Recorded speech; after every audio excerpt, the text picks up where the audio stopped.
إن الحمد لله نحمده ونستعينه ونستغفره ونعوذ بالله من شرور أنفسنا ومن سيئات أعمالنا من يهده الله فلا مضل له ومن يضلل فلا هادي له وأشهد أن لا إله إلا الله وأشهد أن محمدًا عبده ورسوله فإن خير الحديث كتاب الله وخير الهدي هدي محمد صلى الله عليه وسلم وشر الأمور محدثاتها وكل محدثة بدعة وكل بدعة ضلالة وكل ضلالة في النار فأعوذ بالله السميع العليم من الشيطان الرجيم بسم الله الرحمن الرحيم وإنك لعلى خلق عظيم رب اشرح لي صدري ويسر لي أمري واحلل عقدة من لساني يفقهوا قولي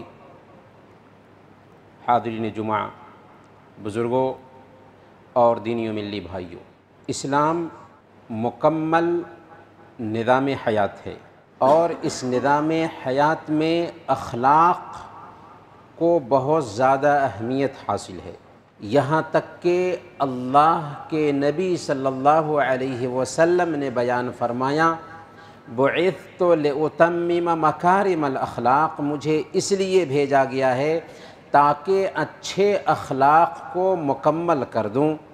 اور پیارے نبی صلی اللہ علیہ وسلم کے بارے میں اللہ تعالیٰ نے فرمایا وَإِنَّكَ لَعَلَىٰ خُلُقٍ عَظِيمٍ، اور آپ اعلیٰ اخلاق پر فائز ہیں۔ اللہ کے نبی صلی اللہ علیہ وسلم انسانوں میں سب سے زیادہ اچھے اخلاق کے تھے۔ اخلاق میں ایک چیز آتی ہے لوگوں کے جذبات کی قدر کرنا، لوگوں کے ایموشنز کی قدر کرنا، لوگوں کے مزاج کی رعایت کرنا۔ اللہ کے نبی صلی اللہ علیہ وسلم چونکہ ماہر نفسیات تھے، مزاج کو سمجھتے تھے، ایموشنز کی قدر کرتے تھے، اس لیے جس کے ساتھ اللہ کے نبی صلی اللہ علیہ وسلم کا معاملہ ہوتا، ہر ایک کے ساتھ اس کی فیلنگ کو سمجھتے ہوئے معاملہ کرتے تھے، اس کے جذبات کی قدر کرتے تھے۔ چنانچہ ایک دن اللہ کے نبی صلی اللہ علیہ وسلم نے صحابہ کرام کی مجلس میں کہا کہ میری امت میں 70,000 لوگ ایسے ہوں گے جو بغیر حساب و کتاب کے جنت میں جائیں گے، اور پھر ان کے چند صفات گنائیں۔ حضرت عکاشہ رضی اللہ تعالی عنہ کھڑے ہوئے اور انہوں نے کہا کہ یا رسول اللہ، میرے لیے دعا کر دیجئے کہ اللہ تعالی مجھے ان 70,000 لوگوں میں شامل کر دے۔ اللہ کے نبی صلی اللہ علیہ وسلم نے کہا کہ تم ان 70,000 لوگوں میں شامل ہو۔ ایک دوسرے صحابی اٹھے اور انہوں نے کہا کہ یا رسول اللہ، میرے لیے بھی دعا کر دیجئے کہ میں ان 70,000 لوگوں میں شامل ہو جاؤں۔ آپ نے فرمایا سبقک بہا عکاشہ، عکاشہ تم پر بازی لے گئے۔ حدیث کے شارحین اس حدیث کی شرح کرتے ہوئے لکھتے ہیں کہ اللہ کے نبی صلی اللہ علیہ وسلم کو پتہ تھا کہ دوسرے جو ہیں وہ ان 70,000 لوگوں میں شامل نہیں ہیں۔ اگر اللہ کے نبی صلی اللہ علیہ وسلم کہتے کہ تم ان 70,000 لوگوں میں شامل نہیں ہو تو ان کے جذبات کو ٹھیس پہنچتا، اس لیے اللہ کے نبی صلی اللہ علیہ وسلم نے کہا کہ عکاشہ تم پر بازی لے گئے۔ اللہ کے نبی صلی اللہ علیہ وسلم جب لوگوں کے ساتھ معاملہ کرتے تھے تو ان سے اگر غلطیاں ہوتیں تو ان غلطیوں کو اچھے انداز میں سدھارنے کی کوشش کرتے تھے اور پیار اور محبت سے، نرمی سے معاملہ کرتے تھے، جذبات کی قدر کرتے تھے۔ ایک دن اللہ کے نبی صلی اللہ علیہ وسلم صحابہ کے ساتھ مسجد نبوی میں بیٹھے ہوئے ہیں۔ ایک دیہاتی صحابی آتے ہیں اور مسجد نبوی کے ایک کونے میں پیشاب کرنے لگ جاتے ہیں۔ صحابہ کرام نے ایک شخص کو دیکھا کہ مسجد نبوی پاک جگہ پر پیشاب کرنے کے لیے بیٹھا ہے، سختی کے ساتھ اس کے ساتھ نمٹنے کی کوشش کی۔ اللہ کے نبی صلی اللہ علیہ وسلم نے کہا کہ نہیں، ٹھہر جاؤ، اسے پیشاب کر لینے دو۔ جب وہ پیشاب سے فارغ ہو گئے تو اللہ کے نبی صلی اللہ علیہ وسلم نے ایک ڈول پانی کا حکم دیا کہ اس پیشاب پر بہا دیا جائے۔ پھر ان کو بلا کر کے کہا کہ دیکھیں یہ مسجد ہے، اس میں اللہ کی عبادت ہوتی ہے، اللہ کا ذکر ہوتا ہے، دعائیں ہوتی ہیں اور تسبیح ہوتی ہے، اس میں گندگی نہیں پھیلائی جاتی۔ جس کا اثر کیا ہوا کہ وہ انسان جب نماز میں جاتا ہے تو دعا کرتے ہوئے کہتا ہے اللہم ارحمنی ومحمدا ولا ترحم معنا احدا، اے اللہ مجھ پر رحم فرما، محمد صلی اللہ علیہ وسلم پر رحم فرما، اور ہم دونوں کے علاوہ کسی پر رحم نہ فرما۔ اللہ کے نبی صلی اللہ علیہ وسلم نے سنا تو کہا لقد تحجرت واسعا، تو نے نہایت ہی کشادہ جو اللہ کی رحمت ہے اس کو تنگ کر دیا۔ تو یہاں پر غور کرنے کی بات یہ ہے کہ اللہ کے نبی صلی اللہ علیہ وسلم نے اس دیہاتی کے جذبات کی قدر کی، نرمی کے ساتھ اس سے معاملہ کیا۔ اس سے ہم بھی سیکھتے ہیں کہ لوگوں کے ساتھ نرمی سے معاملہ کرنا چاہیے، لوگوں کے جذبات کی قدر کرنی چاہیے۔ صحیح مسلم کی روایت ہے، حضرت معاویہ بن حکم السلمی رضی اللہ تعالیٰ عنہ بیان فرماتے ہیں کہ ایک دن ہم اللہ کے نبی صلی اللہ علیہ وسلم کے ساتھ نماز میں تھے، ایک آدمی کو چھینک آئی، میں نے نماز کی حالت ہی میں یرحمک اللہ کہہ دیا۔ لوگوں نے میری طرف گھور گھور کر دیکھنا شروع کیا۔ میں نے کہا کہ تمہاری مائیں تمہیں گم کریں، تم کیوں مجھے گھور گھور کر دیکھ رہے ہو؟ صحابی تھے، مسئلہ معلوم نہیں تھا، اس لیے نماز میں بات کر دی۔ صحابہ کرام اپنے رانوں پر ہاتھ مارنے لگے، جس سے ان کو احساس ہوا کہ وہ ان کو چپ کرانا چاہتے ہیں، چنانچہ وہ خاموش ہو گئے۔ جب اللہ کے نبی صلی اللہ علیہ وسلم سلام پھیرتے ہیں تو خود معاویہ بن حکم السلمی رضی اللہ تعالیٰ عنہ کہتے ہیں کہ میں نے آپ سے بہتر استاذ کبھی نہیں دیکھا، آپ نے نہ ہمیں مارا، نہ ڈانٹا، نہ سخت سست کہا، بلکہ صرف یہ کہا کہ ہم نماز میں ہوتے ہیں، اس میں ذکر ہونا چاہیے، تسبیح ہونی چاہیے، قرآن کی تلاوت ہونی چاہیے، انسانی گفتگو نہیں ہونی چاہیے۔ یہاں پر ہمیں ایک مسئلہ یہ سمجھ میں آیا کہ اگر ایک انسان بھول کر کے مسئلہ نہ جاننے کی وجہ سے نماز میں بات کر لے تو اس کی نماز ہو جاتی ہے، لیکن جان بوجھ کر کے اگر کوئی آدمی نماز میں بات کر لے تو اس کی نماز باطل ہو جائے گی۔ سب سے اہم چیز اس قصے سے ہم یہ سیکھتے ہیں کہ لوگوں کے جذبات کی قدر کرنی چاہیے۔ اگر ایک انسان کو مسئلہ معلوم نہیں ہے تو اس کو مسئلہ بتانا چاہیے، سختی کے ساتھ پیش نہیں آنا چاہیے، کیونکہ سختی کے ساتھ پیش آنے سے معاملہ اور الجھتا ہے، سلجھتا نہیں ہے۔ اللہ کے نبی صلی اللہ علیہ وسلم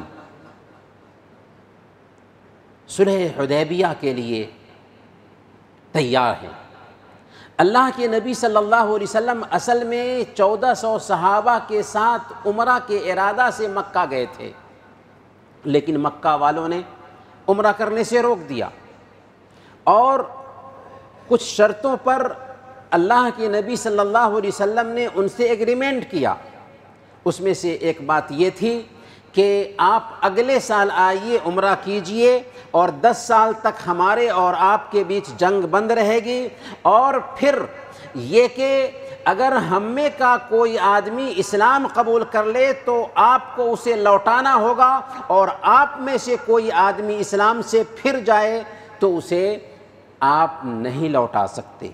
یہ شرطیں ایسی تھیں کہ صحابہ کرام کو پسند نہیں آ رہی تھی، کیونکہ صحابہ کرام اللہ رب العالمین کے فیصلے کو نہیں سمجھ رہے تھے۔ اس لیے اللہ کے نبی صلی اللہ علیہ وسلم نے جب ایگریمنٹ کیا اور صحابہ کرام سے کہا کہ چلو ہم لوگ اگلے سال عمرہ کریں گے، اپنے جانوروں کو ذبح کر لیتے ہیں، اپنے بال کاٹ لیتے ہیں، اللہ کے نبی صلی اللہ علیہ وسلم کی بات پر صحابہ کرام ہر وقت عمل کرنے کے لیے تیار ہوتے تھے۔ لیکن یہاں پر کوئی صحابی اٹھنے کے لیے تیار نہیں ہے، کوئی صحابی اپنا بال کاٹنے کے لیے تیار نہیں ہے، اپنا جانور ذبح کرنے کے لیے تیار نہیں ہے کہ اللہ کے نبی صلی اللہ علیہ وسلم آخر گر کر کے صلح کیوں کر رہے ہیں۔ اللہ کے نبی صلی اللہ علیہ وسلم صحابہ کے جذبات کی قدر کرتے ہیں، سختی کے ساتھ پیش نہیں آتے، بلکہ اپنی بیوی حضرت ام سلمہ رضی اللہ تعالی عنہ کے پاس جاتے ہیں اور لوگوں کے بارے میں بتاتے ہیں۔ حضرت ام سلمہ رضی اللہ تعالی عنہ نے بہت ہی بہترین مشورہ دیا۔ کیا کہا کہ یا رسول اللہ، آپ کسی سے کچھ مت کہیے، آپ خود جائیے، اپنا جانور ذبح کیجئے، اپنے بال موڑ لیجئے، آپ دیکھیں گے کہ سب کے سب اپنے جانور ذبح کریں گے، اپنے بال موڑ لیں گے۔ چنانچہ ویسے ہی کیا اللہ کے نبی صلی اللہ علیہ وسلم نے، اور سارے صحابہ نے اپنے بال موڑ لیا اور اپنے جانور کو ذبح کر لیا۔ یہاں پر ایک اہم بات جو ہمیں سمجھ میں آتی ہے کہ کچھ لوگ سمجھتے ہیں کہ عورتوں سے مشورہ نہیں کرنا چاہیے۔ اللہ کے نبی صلی اللہ علیہ وسلم ساری انسانیت میں افضل ہیں، وہ اپنی بیوی سے مشورہ کرتے ہیں، اور وہاں پر بہترین مشورہ حضرت ام سلمہ رضی اللہ تعالی عنہ دیتی ہیں۔ یہی جو صلح ہوئی تھی 10 سال کی، اس صلح کے خلاف جب قریش گئے، ایگریمنٹ کو ختم کر لیا، تو اللہ کے نبی صلی اللہ علیہ وسلم نے فیصلہ کیا تھا کہ انہوں نے ایگریمنٹ توڑ دیا ہے، اس لیے ہم مکہ پر حملہ کریں گے، اور فتح مکہ کی تیاری شروع کر دی تھی۔ لیکن اس مسئلے کو راز میں رکھا تھا، بتایا نہیں تھا کسی سے۔ حاطب بن ابی بلتعہ رضی اللہ تعالیٰ عنہ ایک صحابی رسول ہیں، انہوں نے ایک خط لکھا، اس خط میں اہل مکہ کو خطاب کیا اور کہا کہ اللہ کے نبی صلی اللہ علیہ وسلم تمہارے اوپر حملہ کرنے والے ہیں، اور ایک عورت کو خط دے دیا۔ اللہ کے نبی صلی اللہ علیہ وسلم کے اوپر وحی آئی، اور اللہ کے نبی صلی اللہ علیہ وسلم نے چند صحابہ کو بھیجا، اس عورت سے خط لے کر کے اللہ کے نبی صلی اللہ علیہ وسلم کے پاس صحابہ آئے، اور اللہ کے نبی صلی اللہ علیہ وسلم کے پاس خط پہنچا دیا۔ اللہ کے نبی صلی اللہ علیہ وسلم نے حاطب بن ابی بلتعہ رضی اللہ تعالیٰ عنہ کو بلایا۔ اس وقت حضرت عمر فاروق رضی اللہ تعالیٰ عنہ کہتے ہیں کہ اللہ کے نبی صلی اللہ علیہ وسلم مجھے حکم دیجئے حاطب کی گردن اڑا دوں، کیونکہ یہ منافق ہو گیا ہے۔ اللہ کے نبی صلی اللہ علیہ وسلم جذبات کی قدر کرتے ہیں۔ اللہ کے نبی صلی اللہ علیہ وسلم پوچھتے ہیں، حاطب بتاؤ کس چیز نے تمہیں اس کام پر ابھارا؟ یہ تو ملک کے خلاف غداری ہے، کس چیز نے تمہیں اس کام پر ابھارا؟ انہوں نے کہا یا رسول اللہ، میں اسلام سے نہیں پھرا ہوں، اور نہیں میں بدلا ہوں، بس بات اتنی ہے کہ مکہ میں میرا کوئی رشتہ دار نہیں ہے، میں نے سوچا کہ قریش کے ساتھ ایک احسان کر دوں تاکہ میرے اہل خانہ مکہ میں ہیں، میرے اہل خانہ کا وہ لوگ خیال کریں گے، اور میں مانتا ہوں کہ میری یہ غلطی ہے۔ اللہ کے نبی صلی اللہ علیہ وسلم ان کا جواب سننے کے بعد کہتے ہیں، وما يدريك لعل الله اطلع الى اہل بدر فقال اعملوا ما شئتم قد غفرت لكم، کہ تمہیں پتہ ہے کہ حاطب بن ابی بلتعہ اہل بدر میں سے ہیں، اور بدری صحابہ کے بارے میں اللہ نے کہا ہے کہ تم جو چاہو کرو، ہم نے تمہارے گناہ معاف کر دیے۔ تو ان واقعات سے ہمیں یہ بات سمجھ میں آتی ہے کہ جلد بازی سے کام نہیں لینا چاہیے، اور لوگوں کے جذبات کی قدر کرنی چاہیے۔ یہاں تک کہ ہم اپنی فیملی کے لوگوں سے معاملہ کرتے ہیں، ہم اپنے دوستوں سے معاملہ کرتے ہیں، تو وہاں پر بھی لوگوں کے مزاج کی رعایت کرنی چاہیے۔ ہر انسان ایک طرح کا نہیں ہوتا، ہر انسان کا مزاج ایک طرح کا نہیں ہوتا، مزاج میں اختلاف ہوتا ہے، لہذا مزاج کی رعایت کرتے ہوئے لوگوں کے ساتھ معاملہ کرنا چاہیے۔ صحیح مسلم کی روایت ہے، اللہ کے نبی صلی اللہ علیہ وسلم نے ارشاد فرمایا، لا یفرق مؤمن مؤمنۃ ان کرہ منہا خلقا رضی منہا آخر، کہ کوئی مومن اپنی مومنہ بیوی کو ناپسند نہ کرے، اگر اس کی کوئی ایک عادت اس کو پسند نہیں ہے تو بہت ساری عادتیں ایسی ہوں گی جو اس کو پسند ہوں گی۔ گویا کہ فیملی لائف میں صرف فیملی لائف نہیں بلکہ اپنے بچوں کے ساتھ بھی معاملہ کر رہے ہیں، دوستوں کے ساتھ معاملہ کر رہے ہیں، تو ان کی خوبیوں پہ نگاہ رکھیے، خامیوں کو نظر انداز کیجئے، پازیٹیو چیز کو دھیان میں رکھیے، مثبت باتوں پہ دھیان رکھیے۔ اس کی وجہ سے کیا ہوگا کہ تعلقات اچھے ہوں گے۔ اور جذبات کی قدر کیجئے، جب جذبات کی قدر ہوتی ہے تو عجیب طریقے سے ہم اس انسان کے دل میں جگہ بناتے ہیں۔ حضرت کعب بن مالک رضی اللہ تعالی عنہ صحابی رسول ہیں۔ اللہ کے نبی صلی اللہ علیہ وسلم نے 3 صحابہ کا سوشل بائیکاٹ کیا تھا۔ ان 3 صحابہ میں سے ایک حضرت کعب بن مالک رضی اللہ تعالی عنہ بھی تھے جن کا بائیکاٹ کیا تھا۔ 50 دن تک بائیکاٹ جاری رہا۔ جب اللہ رب العالمین نے ان کی توبہ قبول کی اور قرآن میں آیت اتری تو سارے صحابہ اٹھ کر کے ان کو مبارکباد دینے کے لیے تیار ہو گئے۔ حضرت کعب بن مالک رضی اللہ تعالی عنہ مسجد نبوی میں آتے ہیں اور صحابہ کرام ان کو مبارکباد دے رہے تھے، لیکن وہ کہتے ہیں کہ کوئی بھی اٹھ کر کے مجھے گلے لگانے کے لیے تیار نہیں ہوا سوائے حضرت طلحہ کے۔ لا انساہا لطلحہ، میں طلحہ کے اس کردار کو نہیں بھول سکتا۔ طلحہ رضی اللہ تعالیٰ عنہ اٹھ کر کے آئے تھے، مجھ سے مصافحہ کیا تھا، مجھے مبارکباد دی تھی، تو اس کو میں بھول نہیں سکتا۔ تو میرے بھائیوں، میری بات کا خلاصہ یہ ہے کہ ہمیں چاہیے کہ لوگوں کے جذبات کی قدر کریں، ایموشنز کی قدر کریں، اور اسلام ہمیں جذبات کی قدر کرنے کی تاکید کرتا ہے۔ اس کا فائدہ یہ ہوتا ہے کہ ہمارے تعلقات اچھے رہتے ہیں، لوگوں کے دل میں ہم جگہ بنا پاتے ہیں۔ اللہ تعالیٰ سے دعا ہے کہ اللہ تعالیٰ ہم سب کو جذبات کی قدر کرنے کی توفیق عطا فرمائے۔ آمین وصلی اللہ علی نبینا محمد وعلی آلہ وصحبہ اجمعین۔ بارک اللہ لنا ولکم فی القرآن العظیم ونفعنا وإیاکم بالآیات والذکر الحکیم، انہ تعالی جواد کریم ملک بر رؤوف رحیم۔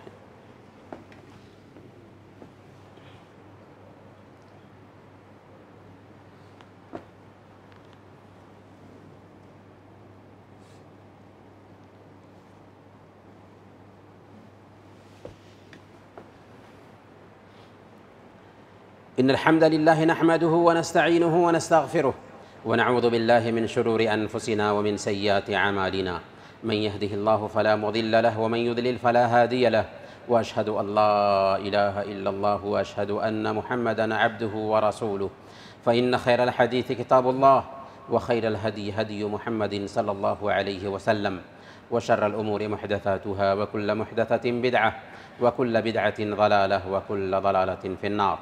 فأعوذ بالله السميع العليم من الشيطان الرجيم. بسم الله الرحمن الرحيم. إن الله وملائكته يصلون على النبي يا أيها الذين آمنوا صلوا عليه وسلموا تسليما. اللهم صل وسلم وبارك على محمد وعلى آل محمد كما صليت وباركت على إبراهيم وعلى آل إبراهيم إنك حميد مجيد. وارض اللهم عن الخلفاء الراشدين أبي بكر وعمر وعثمان وعلي وعن سائر الصحابة أجمعين. اللهم أمطر شابيب رضوانك على جميع المؤمنين والمؤمنات والمسلمين والمسلمات الأحياء منهم والأموات. اللهم لا تدع لنا ذنبا إلا غفرته ولا هما إلا فرجته ولا دينا إلا قضيته ولا حاجة من حوائج الدنيا إلا قضيتها يا أرحم الراحمين. اللهم أعز الإسلام والمسلمين وأذل الشرك والمشركين ودمر أعداءك أعداء الدين. عباد الله رحمكم الله، إن الله يأمر بالعدل والإحسان وإيتاء ذي القربى وينهى عن الفحشاء والمنكر والبغي يعظكم لعلكم تذكرون. اذكروا الله يذكركم وادعوه يستجب لكم ولذكر الله أكبر والله يعلم ما تصنعون.